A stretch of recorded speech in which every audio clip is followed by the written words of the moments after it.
Hello, and welcome to Beyond the Point podcast with me, Allie Christensen. I'm curating the content I wish I had had as a dancer and creating strong, healthy, thriving dancers for the future. Not only am I your host and ex-professional dancer, but I own Align Fitness, a cross-training studio for dancers here in Costa Mesa, California, and am the creator of online courses for dancers such as the Dancer Strong program, Lower Body Flexibility, and Turnout for Dancers. Today on the podcast, I have Alexandra Farber, who is a principal dancer with Texas Ballet Theater. And I'm excited for you guys to listen to her experience as she shares what she was doing / experienced through quarantine and then into an intense season as they're starting their 2021-22 season.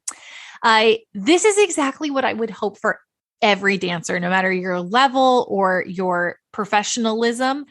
And it's not because it went smoothly. In fact, it didn't. There were ups and downs. There always are. But how she handled herself, how she took care of herself before and after and trained through it is really what I hope for dancers. So I wanted her to come on. I wanted to chit chat about her experience. Have you guys listen in on both of our thoughts of what it's like to be at a level where you're pushing yourself multiple hours a day as a dancer and an artist. So let's dive into this conversation. Hi, Alexandra. Welcome to the podcast. Hi.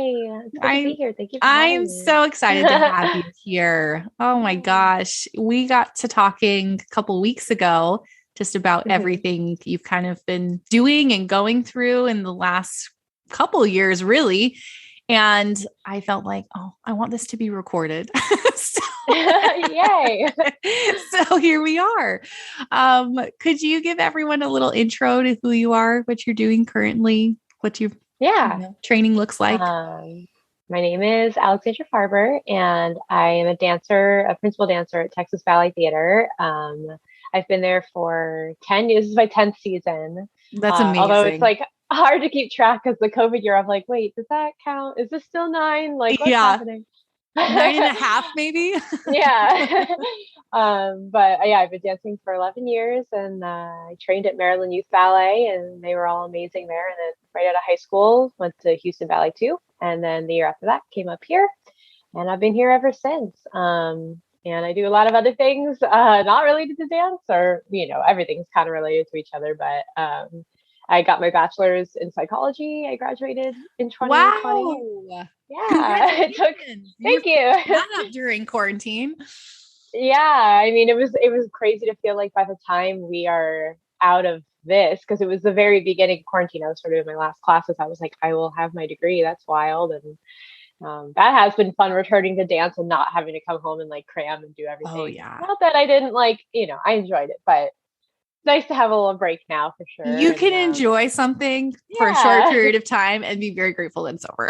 Right. Yeah, exactly. That's a good perspective. And I also do visual art and have been exploring that for the last little bit. So those are kind of my other things. And yeah. That's amazing. Do you have any do you have any idea of what you want to do with your degree? Do you have a plan or is it like just something that you want to do in the future? Right. Yeah, I feel like I don't really have a plan right now. That's okay. I don't know if I ever really had like a true plan. Like psychology was something I was super, super drawn to in high school. And I'm the only person who has danced in my family professionally ever.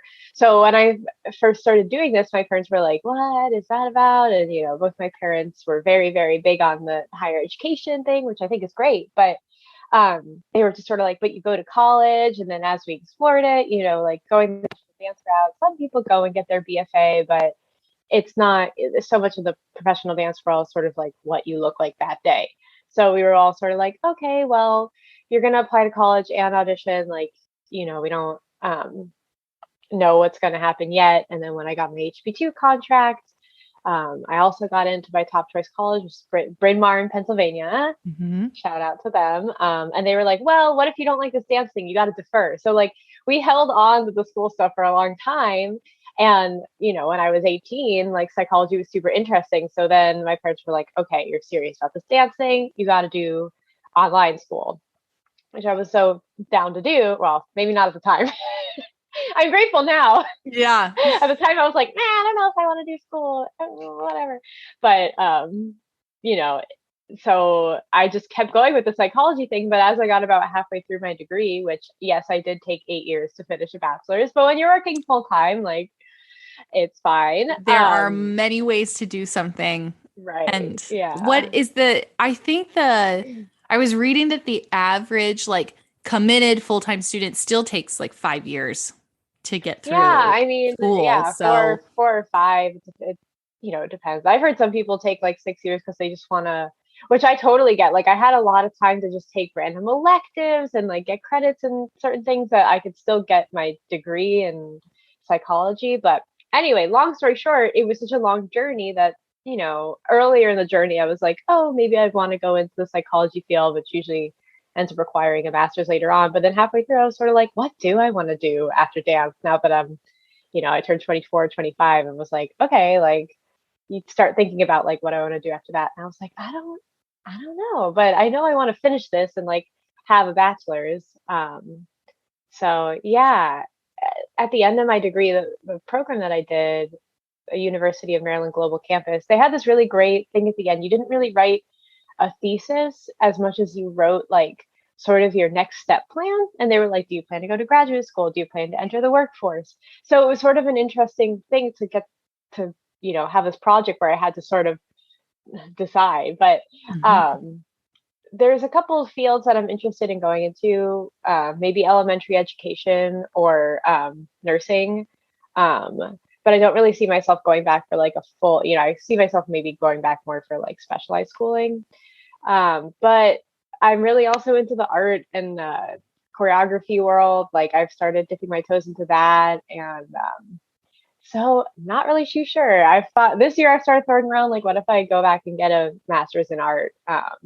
So not sure. So But many possibilities. And when yeah. you enjoy the process, it takes Mhm. away more of that like ending, I have to get to the finish line. Right. And I personally feel like school can feel that way so much. Like I just got to get Yeah. to the end. I just have to get my degree. I just have to do this thing. And it Hmm. can really muddy down like the actual experience of learning. And Definitely.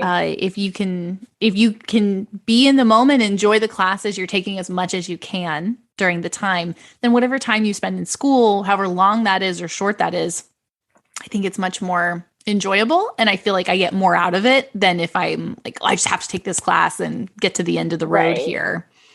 Yeah. So it's been a fun journey for sure, but I'm definitely enjoying my first year post graduation. Yeah, that's great. That's great. Well, Thanks. what a weird mix of things that was happening over the last couple of years. Hmm. As a dancer, well, actually, yeah, I mean, as a dancer going into quarantine, what were your thoughts? Speaking of like end of the road, seeing an end in sight, what were you thinking when we went into this, and how were you going to take care of your dancing needs and body? Oh God, I mean, I think we all remember March 13th is like this crazy day. Hmm. Um, I guess I didn't really explain it that well. But I'm from Washington D.C. originally. That's why my school and dance school are in Maryland, and then now I'm living in Texas. So I'm Hmm. very far away from my family. And I feel like the initial like quarantine shock was like, okay, am I staying down here? When is work gonna Hmm. come back? What's going on with that? So like there were no like clear feelings of like this is gonna be my plan for school and for dance and for where I'm living. I was just sort of like living from day to day, like how do we stay safe? What is happening? Like, um, yeah, I was one of those people who thought like, okay, this will be a few weeks and then we'll be back. So I very much was just like, all right, like the first few days, not really doing much at home, and then people were like, oh, do you guys want to do like a video bar together? And I was like, okay, I can do that, like just to make sure. We had just come off of performances, or where were we? We were like a couple weeks in um, to rehearsing. So I felt for like the next rep. So I felt like, okay, I'm pretty in shape. Like I'm not that stressed out about a week or two. But then it started to go on longer, and I actually started putting together a little studio space in my apartment, like most of us did. So I started doing that, and cross training for me, which I'm sure we'll get into a lot of, it's always been different things, but like I get pretty hardcore about things for like a while. Like, so for a while it was yoga, for a while it was Pilates, and then kind of a combo. And of course, we always have our TheraBand with the foot exercises. That's kind of like a permanent thing since the time you're 12. Like, so, I was doing exercises at home and trying to take care of myself that way, but it was a pretty confusing time for sure. Like it was for everybody. Yeah. I think I know I've said this to you, but, I think that some dancers, meaning a lot of dancers in the dance world, think that when we went into quarantine, even as we got longer and longer, that professional dancers just were like, oh, no problem. Like, I'll just make my floor bar. I'll just put it in my kitchen. And like, we all realized this was not ideal, but I think that Instagram probably created this illusion that like professional dancers had no problem with this. And it was only the young ones who were kind of like suffering maybe with the mentality of what was happening here, at least for the first few months. So I think it's really nice to hear that it was like, oh, shocker, I got to figure this out. Like, I gotta see how I'm going to take care of my body.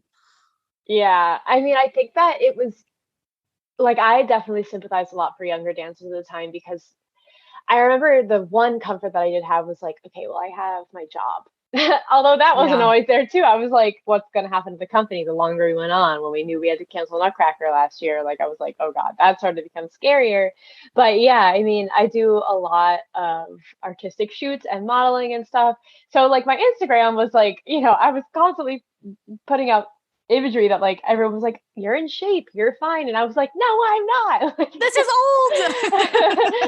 Even if it wasn't old, like maybe my body presented like, oh, she's so in shape, but I was like, I could not run a ballet right now. Like I can put my pointe shoes on and like smile, but like that's a very different thing. And yeah, I was definitely really struggling to be like, what do I do? And not only that, but even if I was like, okay, today I'm going to do this and I'm going to take class and I'm going to at home and I'm going to do this, it was the mental drain of just like, this is not that fun. Like, this is not what we do. Like, it was kind of fun the first couple months. I was like, oh, cool, take class at home.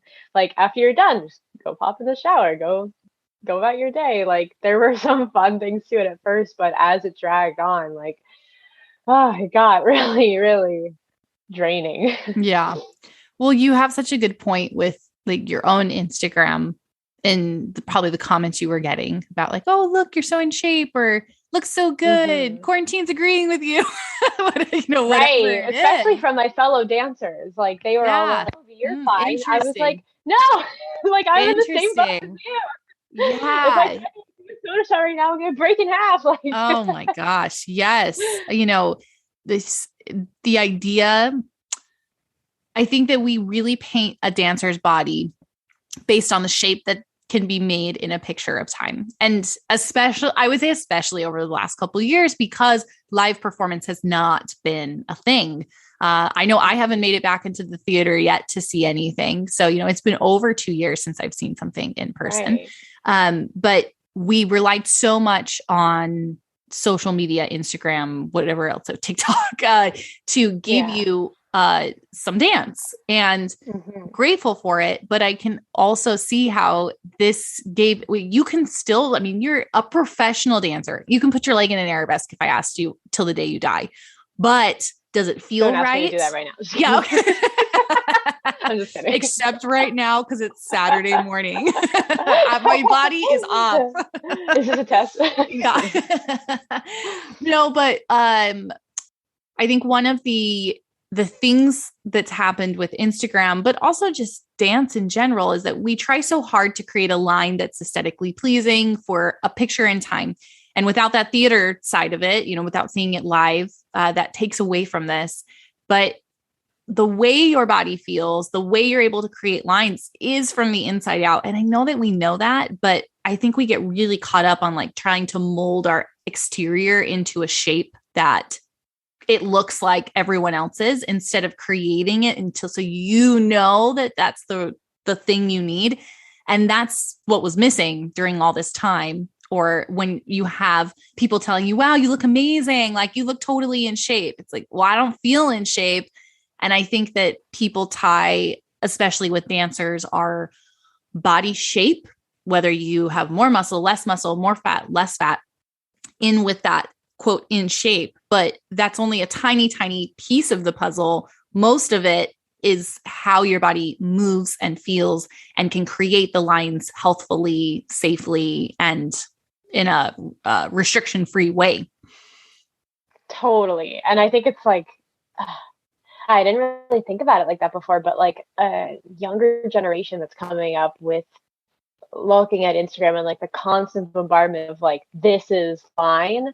Like it really has nothing to do with the execution a lot of the time. Like I know with me and so many other dancers like go and shoot and stuff, it's like you're throwing your leg up and there's no technique a lot of the time to get this visual, which is like its own thing, but like that's not what studio life is like at all.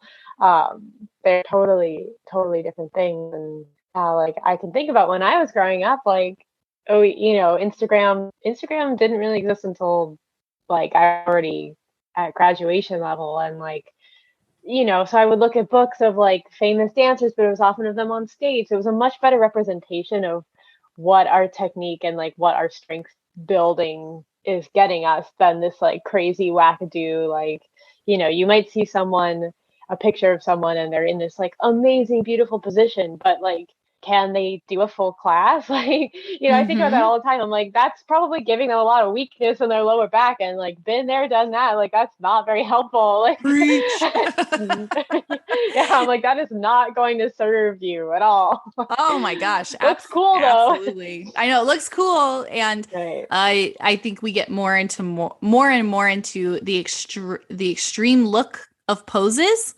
And it's very much tipped towards the detriment, in my opinion. There's a lot of younger dancers, especially like, that like high school age, where they take pictures of their arabesque, and yes, their arabesque is like almost up to the ceiling.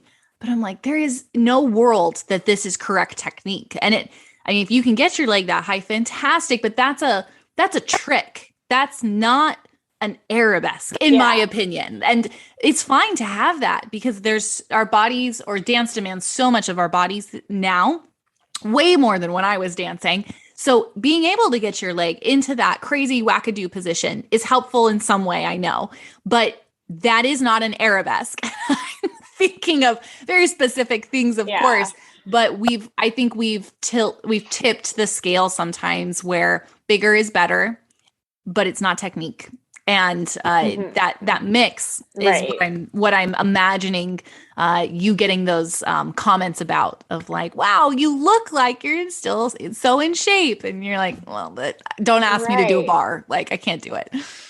Right. Yeah. Don't ask me to do, like, I look back to what we had done right before quarantine, like some of the ballets, and I'm like, I could not run through that right now. And like we were saying, like, the body composition does not correlate to how in shape you are. It does not equal the grand ability scheme of things.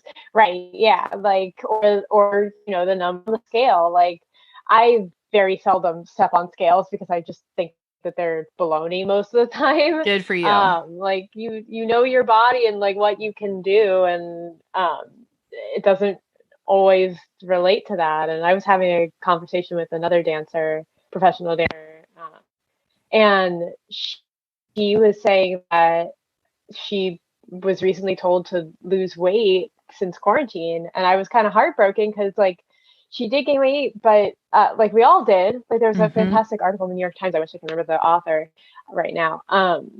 But she was like, the thing is though, I don't really feel like losing the weight because I'm happy. Like I can dance at this level and I feel good and I like what I look like. And so she was like, it's kind of tricky because I'm like, I could try and lose the weight, but at the same time, like for who and for what? And I was like, that's like, I was so proud of her to hear her say that. I was like, yes, that, like, that's the way we should be looking at this. Because And in the grand scheme of things, it's not like, talking about ballet being more body positive, it's like she doesn't really look that much different. So how do we make this more inclusive for other people too? It's like, ugh. Yeah.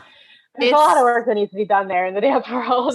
So there's so much work that needs to be done.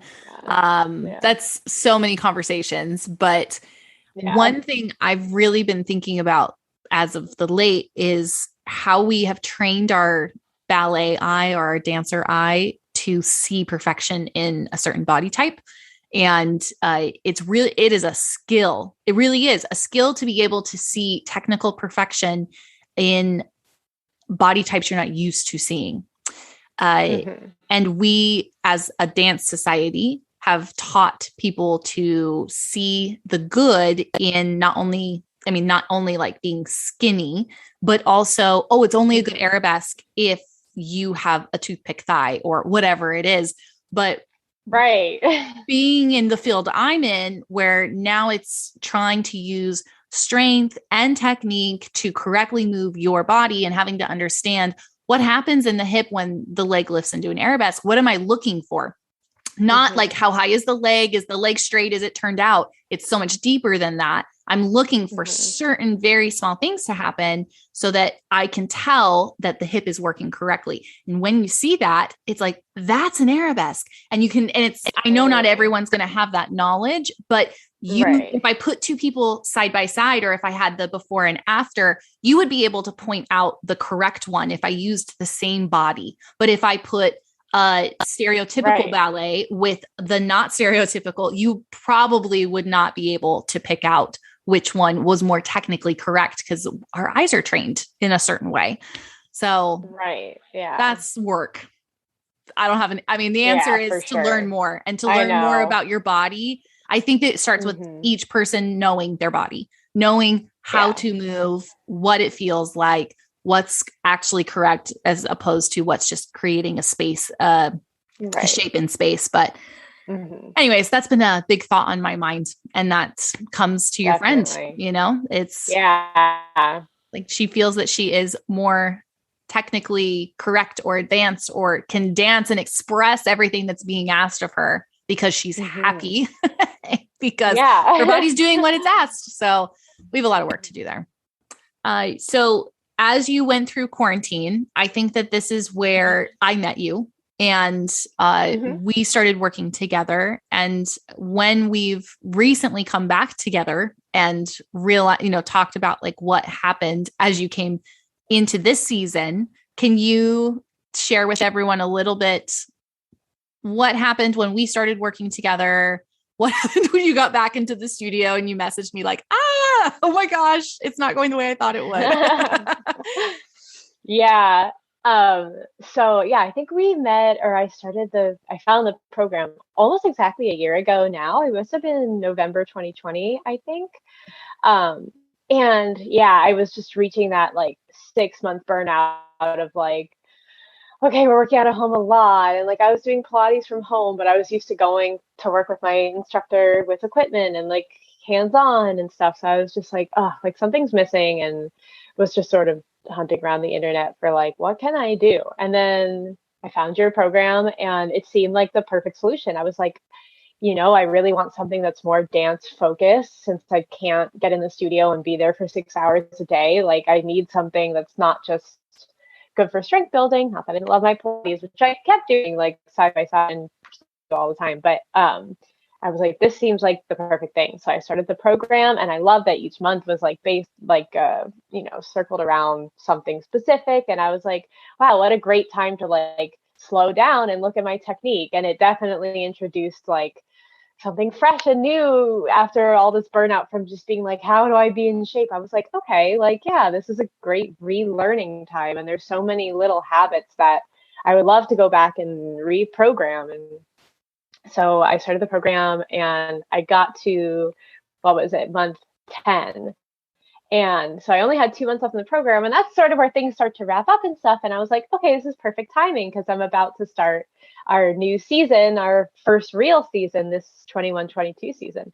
And we went back to work, and we all knew we were starting with like some stuff that we were working on in the spring, which included Serenade, which included some of these ballets that I was like, that's going to be athletic for like after all this time. And we also did a few things during the 2020 season, but not enough to feel. And then of course, with the long summer layoff, like, you know, we were like, well, this is really the first time back in the studio all together taking class, plus with masks, which is like the challenge on its own because you can't breathe as well. But so we went back, and all of a sudden, the first 4 to 5 weeks of the season, I was rehearsing 6 hours a day, like just Russian girl, core girls also, like both of those roles are so hard. Like with so many tournaments, I was just like, I can't do this. Like I'm dying. And so after having done like the program,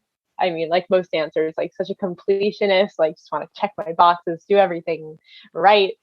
You know, perfectionism is its whole own thing. I try not to be that much anymore, but you know, was so into the program. And then to go right into this much work, it's like, I can't like work out. I can't do this stuff right now. Like everything just felt like mayhem.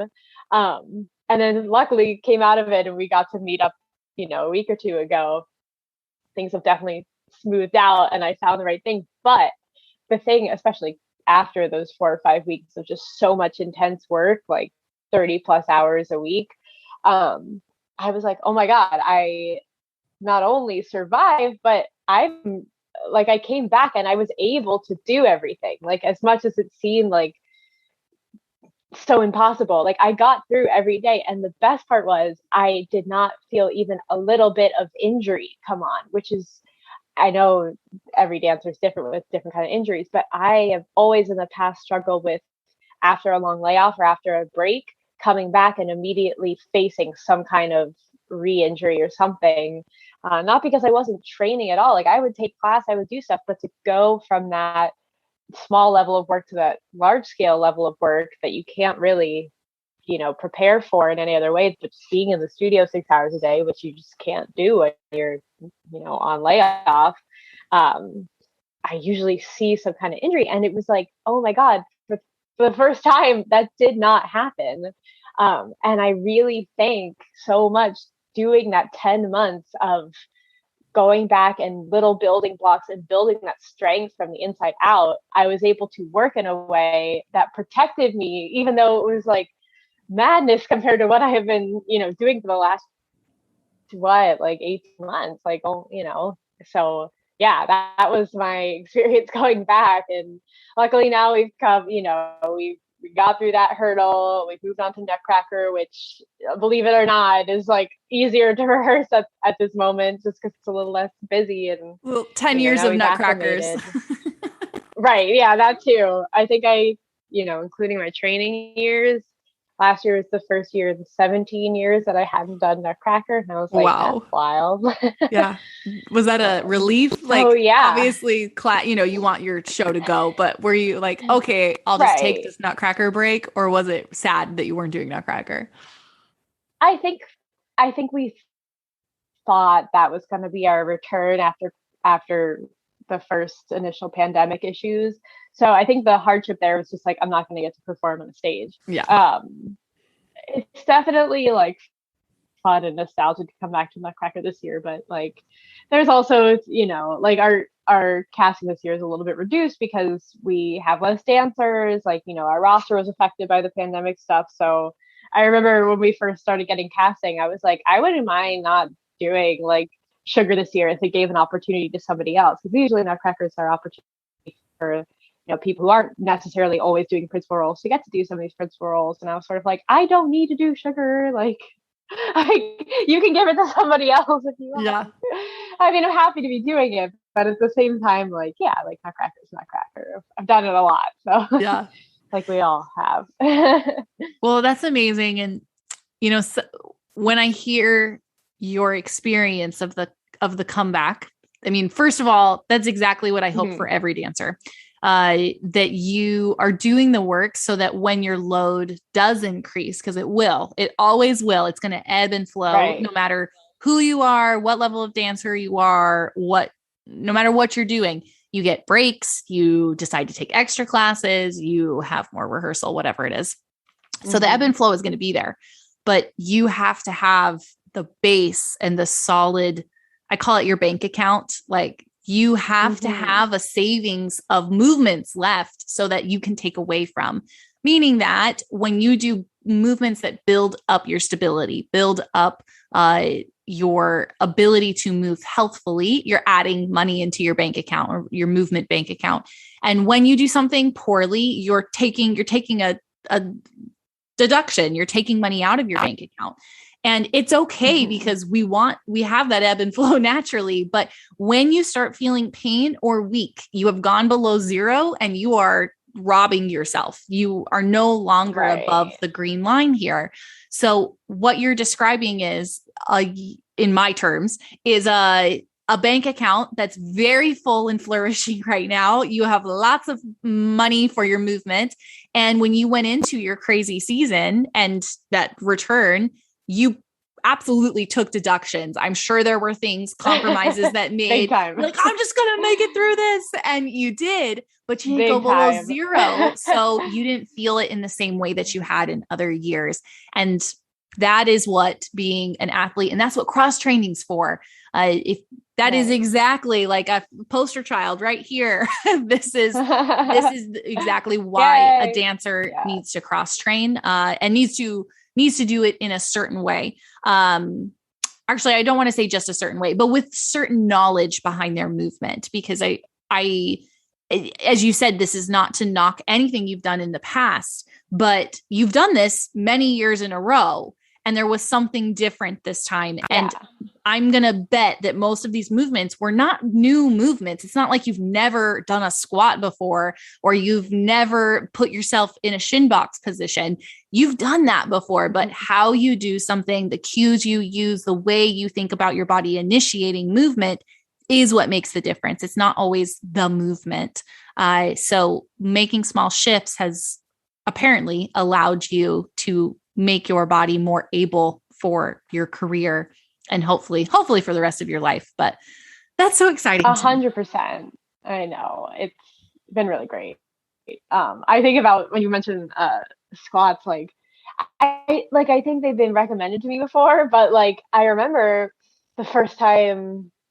See, I was saying this to you the other day, that I wish upon like all young dancers that they figured this stuff out younger than I did, because they won't have to go through those little injuries and bigger injuries that I went through. Hopefully, injuries happen. Like we're constantly repeating the same motions in the studio. Like it's gonna happen. But there were so many things that I'm just like, I remember learning squats the first time, like from a physical therapist, and just not really applying and I don't think it was on the PT. Like I think it was probably on me. And I went home and I was like, I'm going to do just a ton of these, like really fast. And I like impinged my ankle from doing too many squats. And then I was like, well, I guess I just can't do squats. Like, I guess they don't work for my body. So for years, I ignored this very basic, important movement. Like, I swear, coming back to squats and just learning how to do them properly was one of the most helpful, important things. Like, I think we all deal with wonky, I don't know, I shouldn't say wonky bodies, but like everyone has their things. And, everybody has their thing. Like, and everybody has you said like squats were maybe your movement pattern that you ignored. And by the way, as you were saying, like this isn't like, I guess this isn't, my body doesn't do this, that was my line for so long. Yeah. That was my line, like oh my gosh, I want to like slap my own hand. That was me when I was younger, because of the things I was told, especially about gaining muscle or whatever. I was like, oh, I guess like, this just isn't for my body. Right. And then I think I can rewrite the script about like women shouldn't have quads. I'm like, you need your quad muscles. They straighten your leg. Right. I just like, I remember being a teenager and being like looking up little workouts and stuff. And like, anytime I saw quad activation, I was like, oh, better ignore that. Like, what? Me too.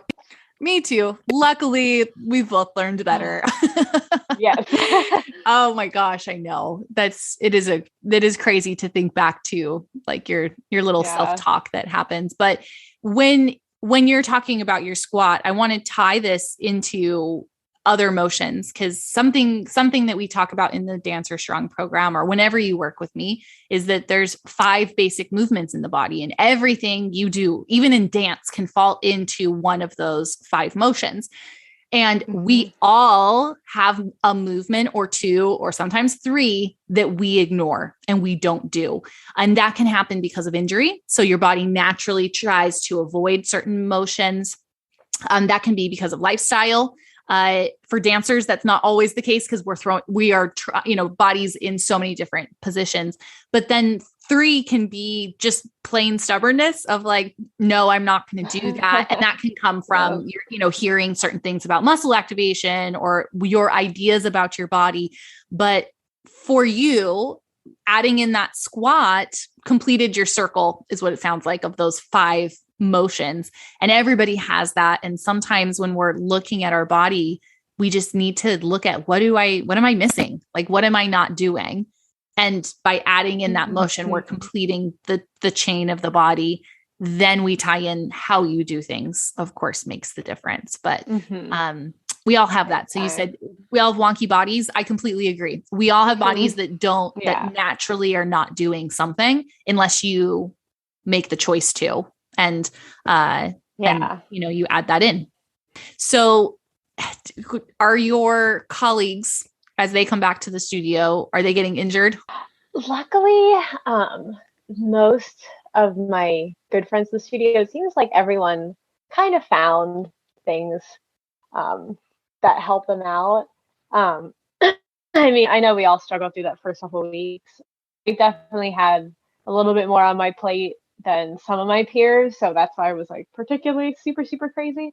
But there are people who, like you can, I mean, it's not that you can tell they didn't do that much, but like they definitely are feeling it a lot more than other people. And I'm just like, oh, like, and I get it. Like it's not always easy to, some of these people have kids, some of these people have, other things going on in life. And like, we read all these like wellness articles and stuff, and I'm like, if I did everything that someone recommended to me, like I would not have time in the day to live my life, so like there are times when you have to pick and choose. But I feel like especially for dancers, oh God, like we only have a limited amount of cartilage, like we want to hold on to that as long as we can so we can have long careers. Like it's been challenging for sure. For the most part, I think we've only had a couple like minor injuries and like little things, and That's people great. take a couple days and they come back and they're fine. Yeah,